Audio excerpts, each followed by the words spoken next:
Kindly take our seats. Your Excellencies, for a moment there with the national anthems, it sounded like we were in a concert, hence the claps. Your Excellency, Dr. William Ruto, President of Kenya, Your Excellency, President Emmanuel Macron. This morning, allow me to start off the program with inviting Professor Patrick to do a very brief welcome to the university before we start our panel discussions. Professor Patrick, kindly if you can come and just do the quick welcoming remarks. Let's welcome him with a clap, please. Professor, welcome. Youthquake. For the young people in the audience, three things. One, did you know every single month across Africa, 1 million young people like yourself come to the labor market? Youthquake. Number two, did you know that only 1 of 4 of those 1 million people coming to the labor market finds a formal job? Youthquake. Number 3, did you know there are 2 global leaders this morning inaugurated the first ever science and engineering complex, combining you with industry, with research, to create what? 3 things: jobs, jobs, jobs. And it is these 2 leaders, President Ruto, you're one of us from the University of Nairobi. Thank you so much for your leadership in driving this agenda.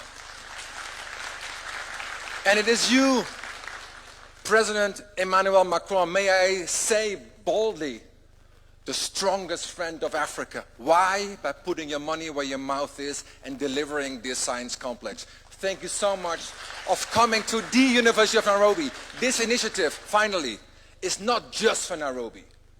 It's not even just for Kenya. It's the prototype for Africa. Thank you for your leadership. Thank you so much. What a great way to start. Another round of applause for Professor Patrick. Your Excellencies, at this point, allow me to now hand over this particular session to Mariam Bishar. Mariam is a media personality and journalist who connects with Kenya's young audience and has experience moderating. A clap for her, please, as she comes now to take over the session. Welcome. Thank you so much, Mike. Thank you. It is my honor to welcome you, Rais William Ruto, His Excellency Rais wa Jamhuri ya Kenya, and President de la République Française, Emmanuel Macron. It is my honor to welcome all of you to the Africa Forward Summit 2026, being held for the very first time in a non-Francophone country. Please give yourselves a round of applause.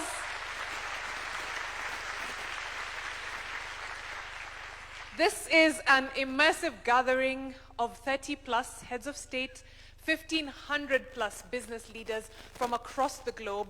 But most importantly, it is also a gathering of the people that make up more than 70% of this magnifique continent we call home, young people.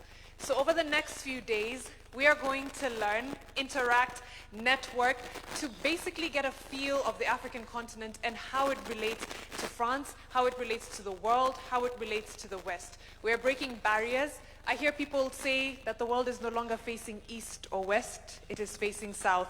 And I think it's time that we take our place and we act as such, right? Yes. The theme this year is Future Makers. And I like the idea of future makers. I also like to think that the future is quite possibly in the present. How many people have been told you are the leaders of the future? Ever? Show of hands. Yeah. Has the future come? Yes? Yes? The future is here, right? I think the future is now, and we are future makers. It is our work to make sure that this continent and that the world interact as one. So over the next few days, I'm hoping you make a friend, you make a business partner, you network with people, you perhaps even find someone to write letters to. I don't know, if we can go back to the olden days. But it is my sincere hope that you have a good time at this summit, and we will have incredibly great conversations over the next hour, especially with President Ruto and President Macron. We'll be discussing AI and innovation, and we'll get to hear from President Ruto, his insights, his expertise, his thoughts on how we can basically use AI for innovation and to make sure that we are not just, like I said, the cog in the wheel that's making AI run in the world, but not gaining anything from it. And from President Macron, he'll be on a panel discussing how we can make sure that African voices are platformed on global stages. Just before the presidents came in, I spoke of the danger of a single story, and a lot of you agreed. You've heard or seen the lecture by Chimamanda Adichie. That means that we cannot be the people who are being written about without owning the narratives. And that even as we have partners across the world, that they are part of our story, that we are collaborating as one. Am I right? Yes. All right. We'll get...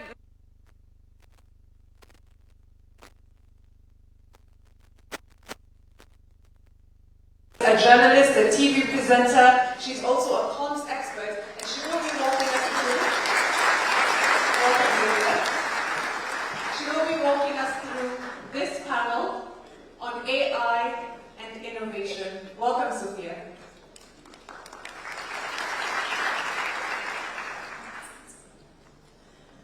Good morning, Excellencies, distinguished guests, innovators, founders, and especially the young people shaping the future of Africa. Are there some young people in the room today? Are there some young leaders in the room today?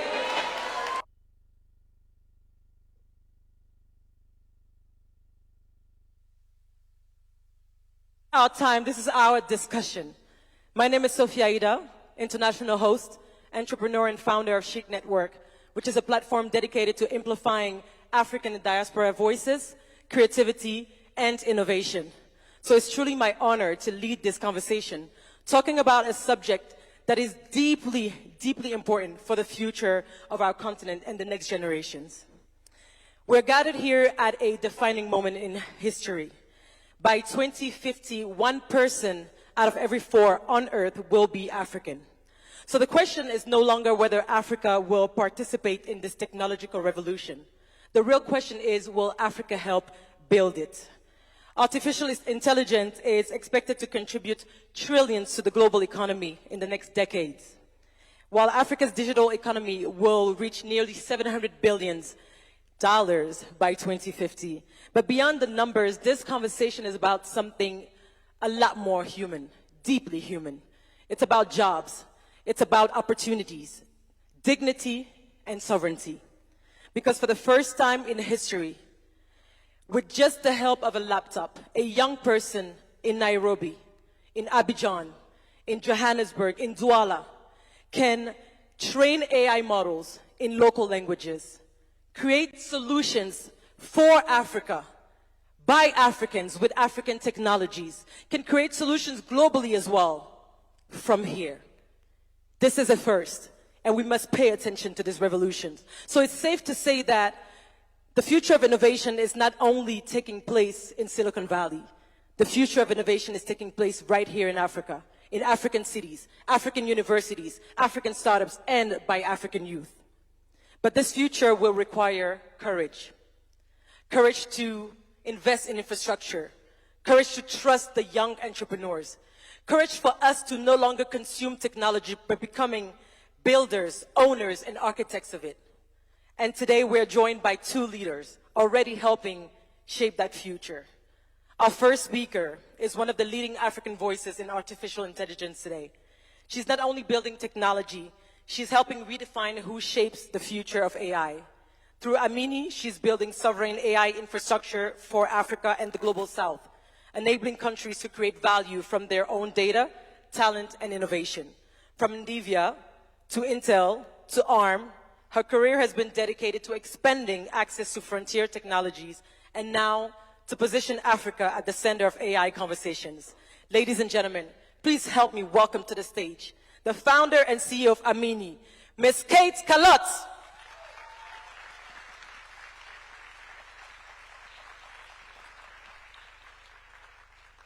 We can keep clapping for her until she takes a seat, please. Thank you so much.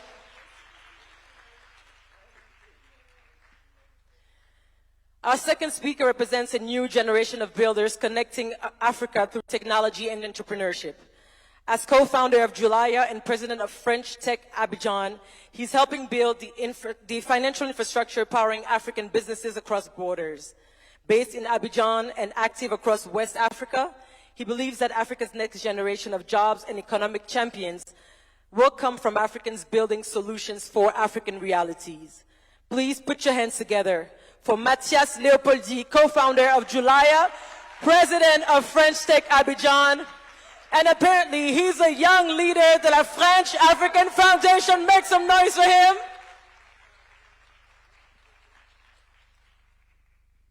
All right. Now my first question is for you, Kate. As one of Time's 100 most influential people in AI, what gives you optimism about Africa's positioning in this digital transformation that we're talking about, and what must we do now to become builders of AI instead of consumers of it? Thank you for the question, which I think it's probably the most consequential question Africa is facing today in the age of AI. Builders or consumers? But for me, this question is deeply personal, because I am African. My parents are from the Central African Republic, but I am also French. I was born and raised in Paris. And I spent the past 15 years rising to the top of the big US corporations in AI. But I saw something that was missing. I saw the missing infrastructure for our own builders. So 4 years ago, I decided to come home. And since then, home has been Nairobi.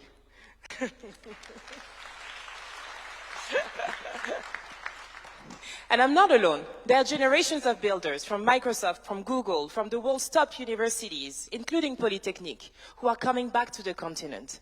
We are not coming back because we failed there. We're coming back because we saw what was missing here, and we want to fix it.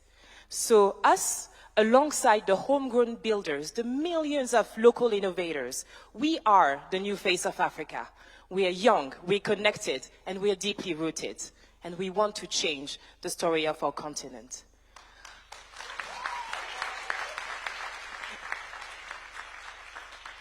I often get asked why I left NVIDIA at the top of the AI revolution. And for me, the answer is in the statistics. Africa holds 19% of the world's population, but less than 1% of the global compute capacity. What the stat really means is that builders across many African countries, across Kampala, across Nairobi, across Bangui, are stuck at the bottom of the AI value chain. They are paid to label data and not empowered to build, forced to use and consume systems that were not designed or built by them or for them. But on the flip side, I see an opportunity to rewrite the future for ourselves. And that's why I decided to move to Kenya and found Amini 4 years ago. We transform local data into intelligence that the continent can act upon. We deploy local infrastructure that our governments can own, build, and operate locally. And today, we are very proud to announce a partnership with Foxconn and Bull to close the sovereign compute gap in Africa. We will deploy compute that is modular, that is energy efficient, and that is affordable, so that finally we can own and operate our own infrastructure. So our small company that was born out of Nairobi is now solving problems at a global scale. We've now expanded into Bridgetown, into Rio, into Manila, across the global south, because the opportunity is planetary. So you asked me what I am optimistic about. And I think I'm optimistic about our people, the generations who are coming back, who have not just studied the AI revolution, but have built it, have been inside the systems which are reshaping the world today. And the generations which have never left. I've been here, and for the past couple of years, I've learned how to master those systems. And those two give me optimism. France and Africa have something that neither of them can build alone or replicate alone. Deep talent, a tradition for strategic autonomy, and the refusal to accept that the future only belongs to those who already hold it. And for me, I hope that this is the new generation of the France-Africa relationship. I want to refuse that our builders, our future makers, have to choose between living to build or staying to build. Building from home has to be the best option for us. Imagine coupling French scientific excellence with African ingenuity. Builders in Nairobi, in Paris, building on the same infrastructure. This is us writing our own AI economy, not negotiating to be part of someone else. So Your Excellencies, as today, the decisions that you will make today and how we collaborate in the next 10 years will define what sovereignty means for centuries. Thank you. Merci.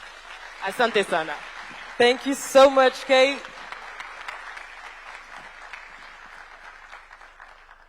Thank you so much. The next question is for you, Matthias. Nowadays, an Ivorian SME paying Kenyan suppliers still routes through London or New York and pays 2 or 3 times more for the privilege. You're building the layer that changes that, right? What would it mean in real jobs and real businesses if that infrastructure existed at scale within 5 years? Thanks, Sophie. Your Excellency, President William Ruto, Monsieur le Président de la République Emmanuel Macron, and distinguished and honored guests without protocol. Like Kate, I'm French. I'm a French entrepreneur.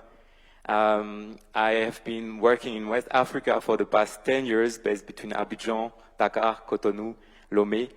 And I founded an online bank to try to tackle this issue called Julaya.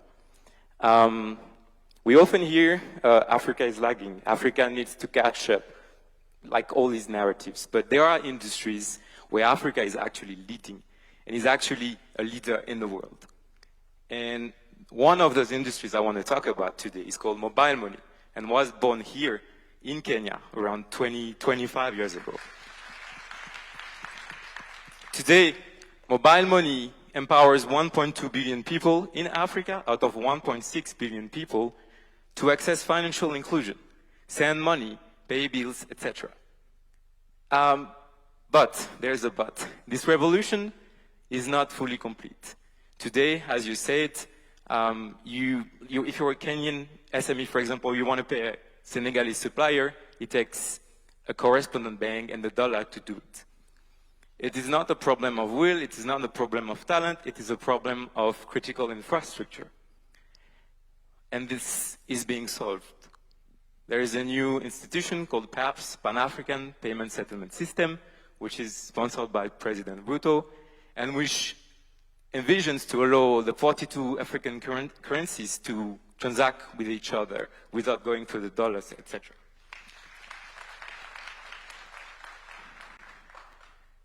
What we envision today as youth is to be part of this revolution. And all the young leaders in this panel and in the room, we want to be part of the economic growth that will involve and that will follow this revolution. So I want to say, like with the backing of the right banks like Proparco, BPI France, the African Development Bank, and also with the backing of the right support organization, ecosystem organization, we can make this revolution happen. And I am one of those examples. I've benefited from this funding, I've benefited from the support, and I want to tell, and with the approval from the presidents, that this is what awaits the youth today, and this is what we need to seize today. Thank you. Thank you so much, Matthias. Now, Excellency Mr. President Ruto, Africa's greatest resource is not buried underground. As you can see, is the talent, is the creativity and the ambition of young people. We've spoken today about artificial intelligence, digital infrastructure, entrepreneurship, and financial innovation. But for millions of young Africans listening, the question is ultimately very simple. Will this technological revolution create opportunities they can actually access? So my final question to you is, what must African governments do differently, starting now, to ensure that the next generation of African innovators, engineers, creators, and entrepreneurs are able to fulfill their full potential, allowing them to build globally competitive companies and careers right here in Africa? Thank you very much. And congratulations, Kate, and my good friend, Matthias. Listening to you is, breath of fresh air. I mean, I could relate with everything that you said. But let me say this. For us to be able to be future ready, and I'm happy to know this morning, I am among the people who have been saying I'm neither facing west or east, I'm facing forward. But now you're telling me forward is south. So I will improve. I will now know what to say. Now, two things. One, infrastructure. And two, knowledge. Let me start with the first one. There is every reason why we should have the right knowledge acquisition. We need to fine-tune the whole ecosystem around education. In Kenya, we have had to review the education system and to make it competence-based. There was a time we were teaching and the education was about academics and what you can cram and what you can regurgitate and what you can do. Today, we are changing that to be much more experiential, so that we get more skills, we get more competencies, and that is why 60% of our education is now targeted to STEM subjects that will inform what these two great young leaders are talking about. We have had to invest more in education, making sure that they have the right education, they have the right skills, they have the right competencies so that they can participate meaningfully. Number two is infrastructure, digital infrastructure, making sure that we have fiber optic across our countries, making sure that it is accessible, creating spaces where entrepreneurs, creatives, young people can undertake their assignments, their aspirations, and drive what these two good people have been saying. In Kenya, apart from reforming the education system, putting more money in and realigning education so that it speaks to the requirements of the now, we are also investing in digital infrastructure, fiber optic. They've just said we are manufacturing now here in Kenya a lot of digital assets, whether it is phones, whether it is computers, and all that digital infrastructure. We are laying fiber optic to 30,000 kilometers already in Kenya to make sure that every part of Kenya is in the loop. And then finally, the Ministry of ICT, and I have my minister here, is now working on how to bring the rest of the world into Kenya to experience. And I'm going to ask Kate why she chose Kenya. I would really want to know why, out of all the other countries, there must be something in Kenya that gave her, there must be something. And it must be among the things I'm talking about. So making sure that some of the best companies across the world come to participate with us. Last year, Teleperformance, the largest BPO company in the world, set up office in Kenya. We have many BPO companies set up in Kenya. Why? Because we have young people with the right skills, we have the right infrastructure in terms of internet connectivity, and we have a very enterprising and entrepreneurial population.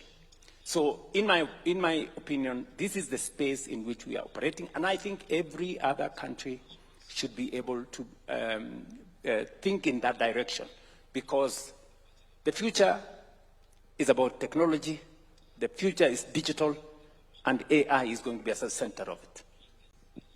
Thank you so much, Your Excellency. Please, will you favor me with Kate? Will you favor me? We picked Kenya because of the ecosystem, like you mentioned. The ecosystem is vibrant and it's here. Thank you so much. Thank you, Your Excellency, for your remarks. Thank you, Kate. Thank you, Matthias. We are closing this first panel. Thank you, everyone. And Mariam, I give you the mic to follow this day. Thank you. Thank you. Thank you so much, Your Excellency, and Matthias, Kate as well, and Sophia for a wonderful job moderating. The fact that Kate left in video, which makes more money on a yearly basis than a lot of nations, to come and invest back home says something that if we don't believe it ourselves, no one else will believe it, right? We have to set the precedent. And I think that's amazing. Also, what we're doing with the competency-based curriculum, as the President has said, is preparing ourselves for now and for the future. And I love that we're able to have these discussions in a room where the whole continent is represented. There we go. Speaking of representation,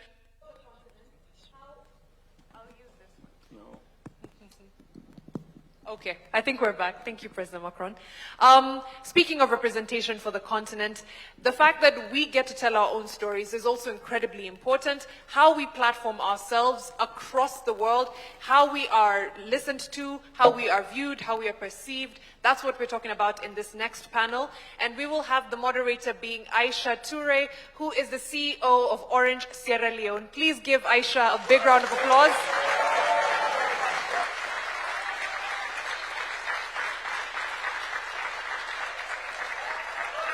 Let's go.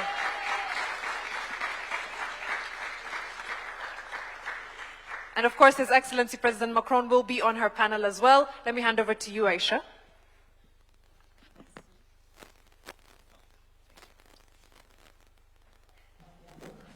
Sorry.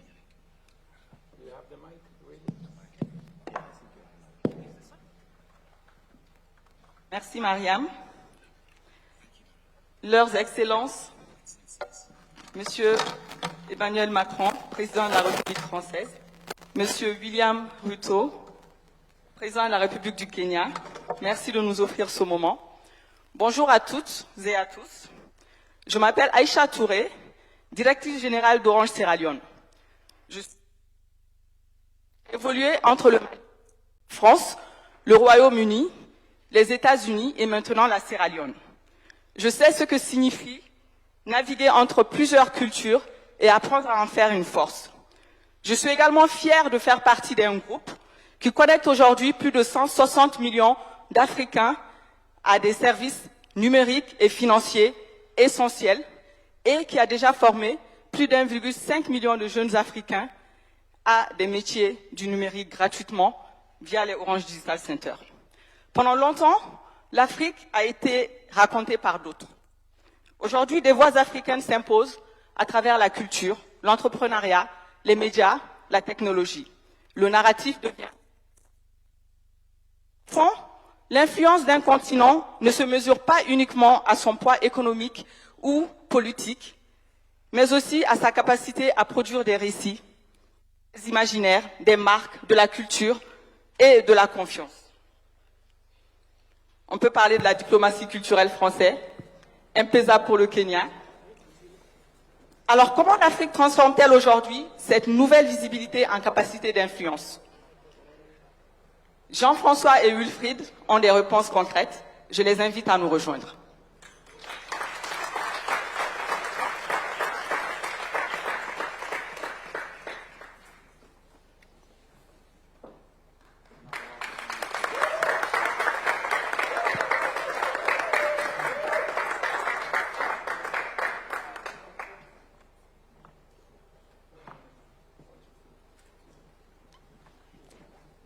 Jean-Wilfried Kemajou travaille depuis plusieurs années au rayonnement du continent africain à l'international.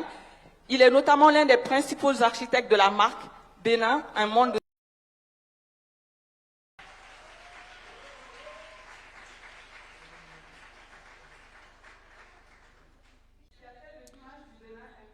which has transformed Benin into a place of appeal and influence. Marwa is an entrepreneur, a content creator and TV presenter, and has worked in Algeria and France, and in Africa he's building brands, businesses, and has cultural influence among various different worlds. Jean-Wilfried, let's begin with you.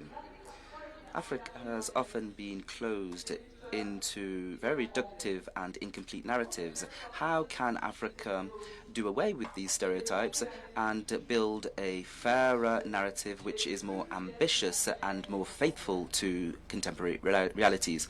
Thank you very much. Thank you, Aisha, for the question. First and foremost, please allow me to thank His Excellency the President William Ruto, as well as His Excellency President Macron, to welcome us here today to speak to such an important topic. Before I give my remarks, $4.2 billion. This is an important figure. This figure represents what Africa loses each year due to negative stereotypes which are portrayed by international media. This has been shown. This demonstrates that the image of Africa is no longer just symbolic, but has concrete impacts on our countries, and therefore we must acknowledge this. In Africa, there is no nation branding without nation building. We must clearly, in addition to the appeal that we need to build, we need to also develop important sectors to our economy, whether it's education or health. There is a significant challenge currently. Many African countries do not tell the narrative of this transformation, and what happens is that this narrative is told by others, and when others tell our stories, what happens is that we are subjected to negative stereotypes, and therefore this has a negative impact to our continent's image. Now, let me take the example of France, which since Versailles and Louis XIV has shone throughout the world. It's the same in the US with Hollywood. Even the South Korean wave, which is much more recent, has ensured that we're all fans of Squid Game, for example, on Netflix. So this demonstrates one thing. There is a voluntarist policy. Image is extremely important. There are concrete investments that enable international powers to shine across the globe. In Africa, often we talk about the continent in terms of war, epidemics, diseases, in terms of poverty. And I think that it's about semantics, and we need to flip this. We need to do away with this narrative of fighting against poverty in order to become powers or a power.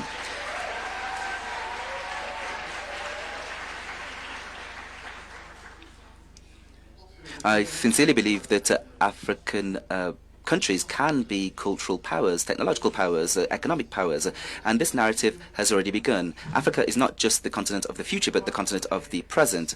Therefore, I would also like to share a personal experience.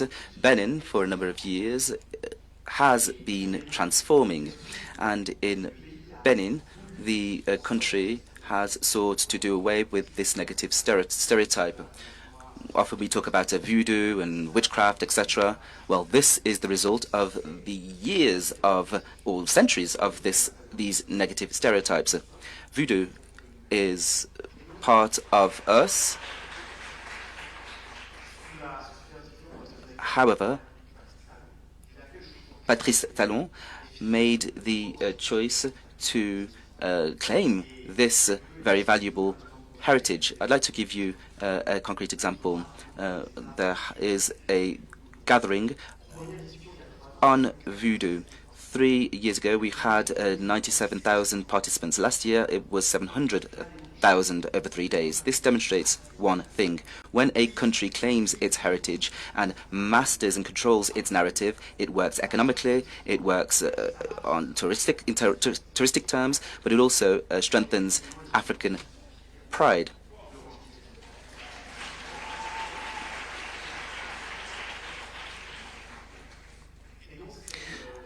Therefore, I would say that this example enables me to answer your question as it relates to solutions. And here, in the presence of the heads of state, I would like to share a very concrete proposal that I was lucky to share a few years ago, and that is to create the Africa brand. I think the time has come for us to have a brand, an African brand, because our continent must work on its appeal. This brand, in my opinion, needs to be in line with the Agenda 2063, and this brand must also be associated with financial. This will narrative and to add value to our continent internationally. Thank you very much.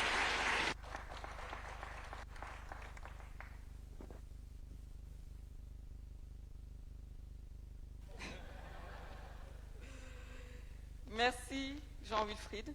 Thank you very much, Jean-Wilfried Marois. Millions of young women follow you on social media because they identify with you. You live in between two continents, the two cultures. What can the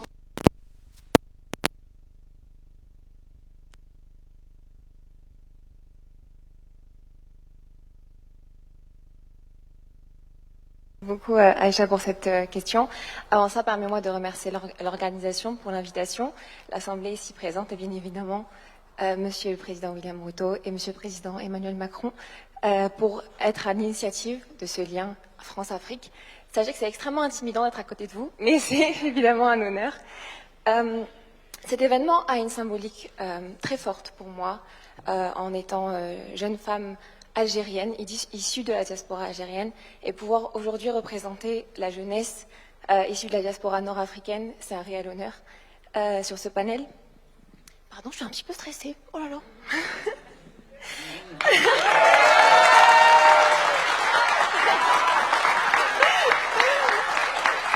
Merci. Pour vous raconter un petit peu mon parcours, je suis née en Algérie, où j'ai grandi jusqu'à l'âge de 5 ans avant d'émigrer en France. J'adore Tahia. Où j'ai immigré en France et pour continuer mon parcours de vie. J'ai honnêtement eu beaucoup de mal avec ma double identité pendant très longtemps. Pour moi, je la considérais un petit peu comme un handicap et pourtant aujourd'hui, je me rends compte que c'est ma plus grande force. Et c'est surtout celle de la diaspora africaine. For our diaspora to understand two realities. What are international ambitions and what are the possibilities on the African continent? Throughout my education, I went to an engineering school which was extremely demanding and very tiring, but it was my release. I needed a release, and my release was social media. And on social media, I was able to talk about my and I was able to speak to those who are like me and who look like me, and to represent them. And this enabled me to pursue incredible opportunities to work with international leaders in retail and cosmetics, and also to become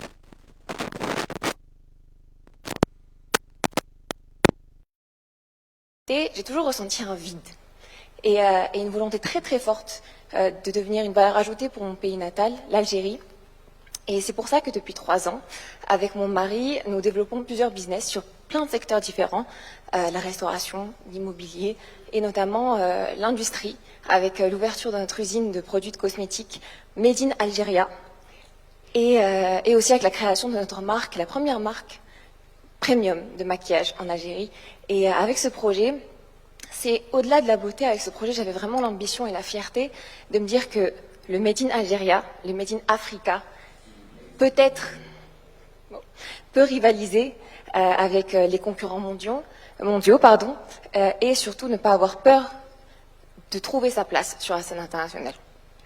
Et c'est pour ça que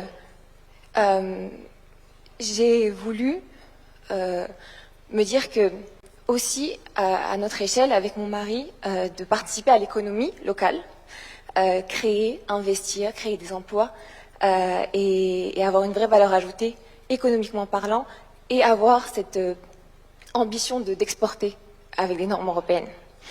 Et c'est ça, finalement, notre rôle en tant que groupe issu de la diaspora africaine, c'est de se dire que nous sommes là pour créer des ponts économiques, des ponts culturels, des ponts humains. Et pour répondre à ta question, Aïcha, pour moi, notre génération et les générations futures ont ce rôle primordial de changer le regard qu'on a sur l'Afrique, sur le potentiel africain. Et le message que j'aurais aujourd'hui à donner à la jeunesse africaine, c'est croyez en vos ambitions, croyez en vos rêves, et surtout, dites-vous que votre identité n'est pas un handicap, c'est votre plus grande force. Merci.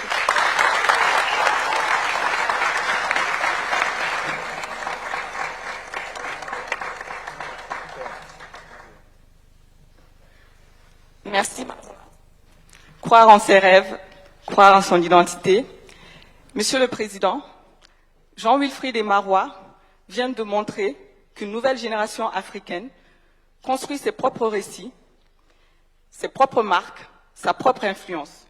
Dans cette salle, nous avons des innovateurs, des entrepreneurs, des créateurs. Quel est votre message à cette génération?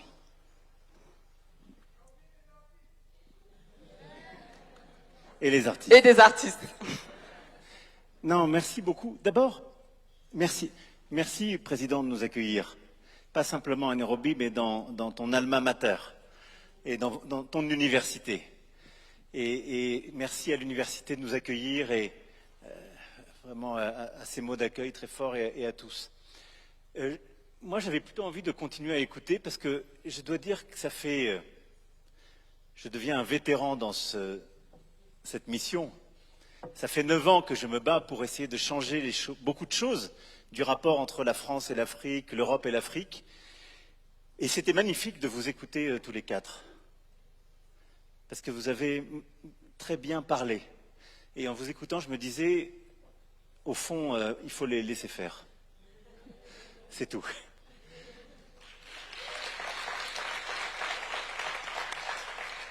Mais plus sérieusement, je trouve que la bataille qu'on a, je vais vous dire quelques convictions. La première chose, pourquoi il fallait changer ce continent? Normalement, ce type de sommet aurait commencé par une rencontre entre les dirigeants français et africains, ou européens africains, et les dirigeants européens, français, seraient venus et auraient expliqué aux dirigeants africains, et après peut-être à la société civile, vaguement, on a bien regardé votre situation, voilà ce qui est bon pour vous, on va vous aider. Et je crois que c'est plus du tout ce dont l'Afrique a besoin et ce qu'elle veut entendre. Le président l'a très bien dit hier, il dit « Nous, on ne veut plus ça. On n'a pas besoin que vous nous aidiez. » Et ça tombe bien parce que nous, on n'a plus totalement les moyens non plus, si on est lucide. Et en plus, ça crée plein de tensions. On a toujours des polémiques à la maison. Les gens disent « Vous les aider », puis après, on a déjà tellement de problèmes, etc. Non! L'Afrique, elle est en train de réussir. C'est le continent le plus jeune au monde, c'est le continent qui a le plus de croissance au monde. Donc juste, l'Afrique, elle a besoin d'investissements pour être plus souveraine, Kate l'a très bien dit. Et nous, on a envie d'être des partenaires d'égal à égal, parce qu'en fait, on a exactement le même combat à mener en Europe. Et en vrai, c'est exactement ça qui se joue. Et on commence ce sommet Africa Forward en vous écoutant, vous la jeunesse du continent africain, nous dire voilà mes rêves, mes ambitions, ce que je suis déjà en train de faire. Et nous, on vient en disant, bah ok, nous on a des investissements à faire, c'est intelligent pour vous, c'est bon pour nous, on le fait ensemble. Et nos défis sont jumeaux. Et nos défis sont exactement ceux que vous avez décrits, qu'il s'agisse de technologie, d'IA, de paiement, ou qu'il s'agisse, comme on dit aujourd'hui, d'industrie culturelle et créative, ou de récits, vous l'avez très bien dit, Acha, tout à l'heure. Et donc, au fond, quel est notre défi commun, Europe et Afrique? C'est de ne pas dépendre. This is this opposition between, consumer and builders. And this is exactly the same. Because a lot of solutions are made in the US or made in China. And when you speak about artificial intelligence, okay, a lot of us today are consumers. So I think we have a common fight, a common battle together of investment, which is to build our strategic autonomy for Europe and Africa. And if we build it together, we will be much stronger. So we need infrastructure. And this challenge of building infrastructure is exactly the same in Europe. Computing capacities. Okay, if we want to make infrastructure, let's invest. In order to do so, and this is a challenge, by the way, that President Ruto is facing here and fixing, this is the energy challenge. No chance to build any AI infrastructure and computing capacities without energy. So we have to build much more energy facilities, renewables, nuclear, in order to deploy electrification of our common use in Europe, electrification for households and companies in Africa, but in order to build additional capacities and computing capacities, first challenge. And to build foundational models and companies on that. Everything, when we speak about infrastructure, is about sovereignty. And this partnership between Amini, Bull, and Foxconn, for me, is a perfect example of this sovereignty, this common sovereignty story. African, European, and Taiwanese company. All of us have to face this challenge of sovereignty and reducing our dependencies. So it's super smart. So let's rush on infrastructure. And it's true for AI, it's true for payment system. And I want to commend you for what you do with this Pan-African settlement system. I think it's super smart. And you're right to say that you are leading in terms of mobile payment. And we are very proud for Orange and some companies to be part of this game. The second key challenge we have to face together is about talents. In Europe, and especially in France, we do educate and train a lot of talents. Our key challenge is to provide jobs for them and to make sure that they stay and don't move. I have to say I was despaired a few years ago when I saw that so many talents of AI in Silicon Valley were in fact educated in France, data scientists or mathematicians. Now they are starting to come back because we have great leaders and we are building clearly the leadership in Europe of AI and quantum capacities. And it is exactly the same challenge in Africa. And you were right. You have to train more, and I'm super proud of what we are doing here with the investment of the French Agency for Development and the university to build on STEM and AI new capacities, new partnerships with our best universities. And this is exactly what we want to do through the continent. How to educate and train more and more talents to make sure that they will be trained here in the best education system with the best partnership, and they will stay and help the country to develop and help the continent to develop. And this is why we will expand these partnerships between our universities and the African universities. We will accelerate this trend of investment, and this is why I want to thank our companies to clearly accompany this work on Orange during this summit. We'll announce, thank you, Christelle, this 50 digital centers. I think this is extremely powerful, with 1 million young African people being trained through this Orange Digital Center by 2030.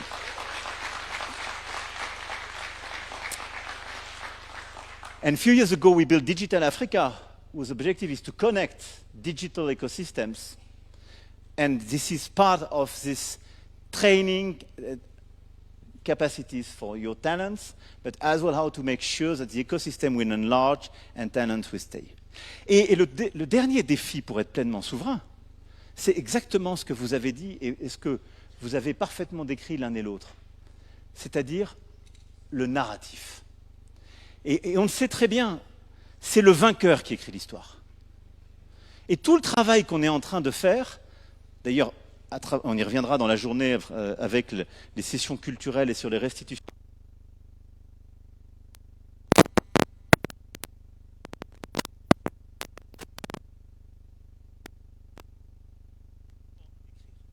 But there's also a contemporary narrative, right? And this can... En tout cas, s'il n'est pas fait par les Africaines et les Africains, il n'y a aucune chance que cette histoire soit la bonne.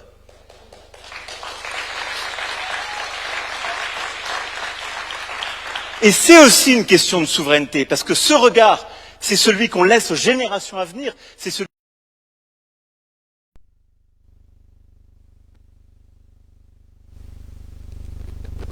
This will give you a greater ability to forge ahead.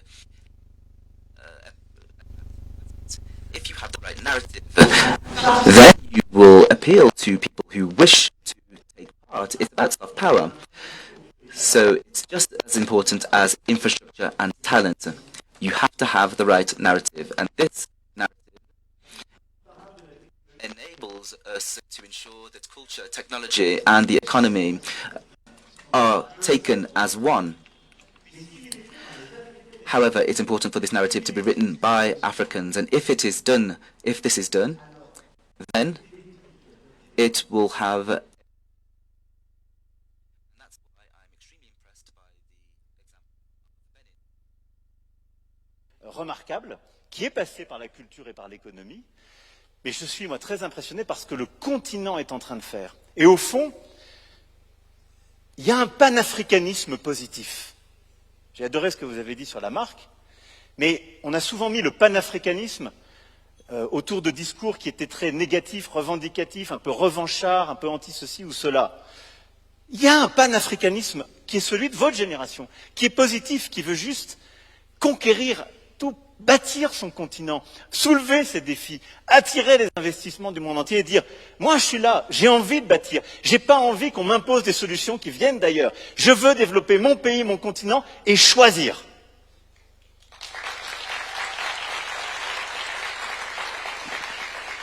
Et nous, notre rôle, et je finirai là-dessus, c'est pas de faire de l'aide, c'est juste de dire « Waouh, nous, ça nous plaît, on veut faire ça aussi. » Parce que nous aussi, vous l'avez dit, la France, elle a toujours été comme ça. C'est une nation qui s'est toujours vue comme plus grande qu'elle-même, parfois en faisant des choses qu'on ne ferait plus aujourd'hui, je l'ai dit et répété, mais parce qu'on rêve plus grand, parce qu'on a construit cette histoire pour nous-mêmes. Et moi, c'est ce qui fait qu'il y a deux raisons qui font qu'on a envie d'être avec vous aujourd'hui et que ce sommet est très important pour nous. La première, on veut... Our companies and the government of France to invest by your side because we know it will work, and that the African story is a big story, is a great story, and that when you look at Europe and Africa, there is an evidence, and that this fight for sovereignty, technological sovereignty, IT sovereignty, quantum sovereignty is common. If you fail, we do not have any chance. If you fail, your youth will leave Africa and will no longer solve migration. We need you to succeed because it's good for France and Europe. There's a positive story to build. It is incredible for the 21st century that you'll build your story. We will do it also on our end, and we'll do it hand in hand.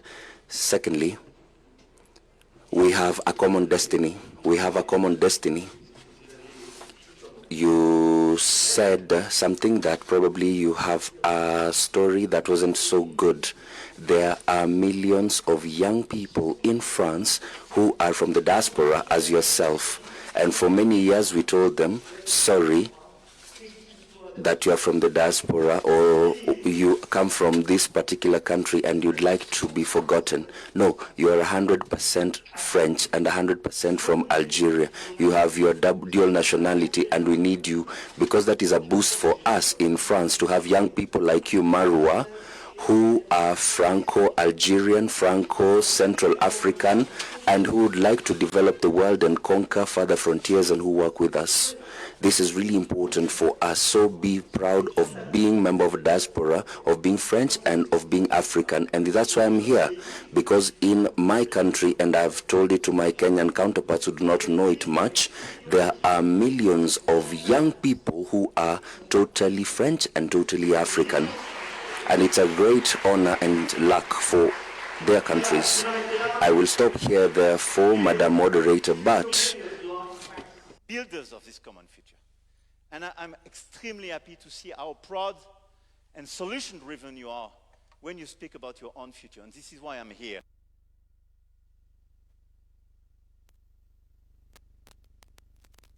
I am a leader of a country who wants to be part of that, who wants to invest here, who is very proud of our own past and future.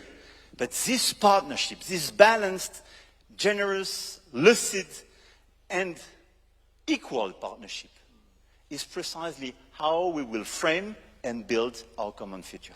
So thank you.